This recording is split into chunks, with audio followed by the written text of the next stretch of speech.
Another news from the region then, Israel's far-right national security minister, Itamar Ben-Gvir, visited the highly sensitive Al-Aqsa mosque compound in Jerusalem Sunday and also claimed that he prayed there. Well, the foundation that administers the complex said that Ben-Gvir was actually among an additional 1,250 people who also visited the site there and prayed as well. Under a decades-old arrangement that was reached with Muslim authorities, Jews are permitted to visit the site but prohibited from praying there. The Jordanian Foreign Ministry swiftly described that visit then as a flagrant violation of international law. For more on this story, we're going to cross to our Israel correspondent, Noga Tarnopolsky. Hi, Noga. So this is a developing story, but I mean, what more do we know about this visit, and in particular, the praying part? Is this a first? Hi, Aaron. This taking Jews up to pray on the Temple Mount, as Jews call it, at the Al-Aqsa compound, or the esplanade of the mosque, as Muslims call it, this is not a first. In fact, Israel's national security minister, Itamar Ben-Gvir, who went up flagrantly this morning with cameras showing himself loudly praying, he has made it his policy as the minister in charge of police to ignore and even trample upon this status quo agreement between Israel and Jordan. Now, it's an international agreement, and it's part of the armistice signed between Israel and Jordan at the end of the 1967 Six-Day War. So this is not an insignificant thing, and it even puts in question the status of the peace agreement between Israel and Jordan. The only authority over this Muslim holy place is the Waqf, a Jordanian-controlled religious organization. And as you said, Jews have the right to go up to visit as other people do, but not to infringe upon the Muslim sanctity of the place.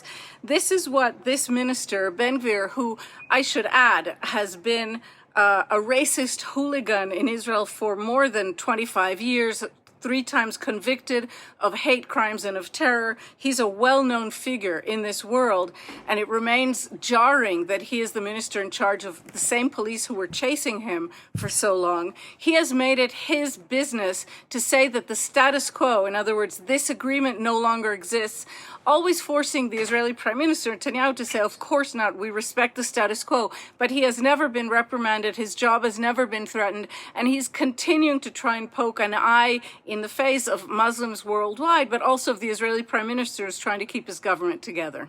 So Noga, I mean, what do you think his objective is there? Is it pure provocation, or do you think there's a longer term or clear political objective here?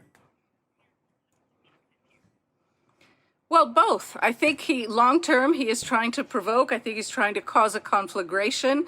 I think he sees that as part of his more longer-term plan to cause a religious war in this region that will eventually, in his view, allow Jews to take over the entire territory of this region, including Gaza, including the West Bank. I want to mention that while he was there, he filmed himself not just praying, also making a statement. And he said that the videos that you mentioned, truly horrific videos showing 2 Israeli hostages clearly near death, he said that the response to those videos, he said this up on the Temple Mount, he said the response is to occupy Gaza, to destroy Hamas, and to encourage the emigration of Palestinians. That's the ethnic cleansing plan that he is advancing. Things are so fiery right now in Israel that even a supporter of the prime minister, not just those protesters who you showed earlier, but a supporter of the prime minister, the mother of another hostage who actually was killed in Gaza in a mistake, her name is Iris Chaim. She said she employs the same language used by the prime minister, that any agreement with Hamas to free the hostages would be a surrender, would be akin to a surrender.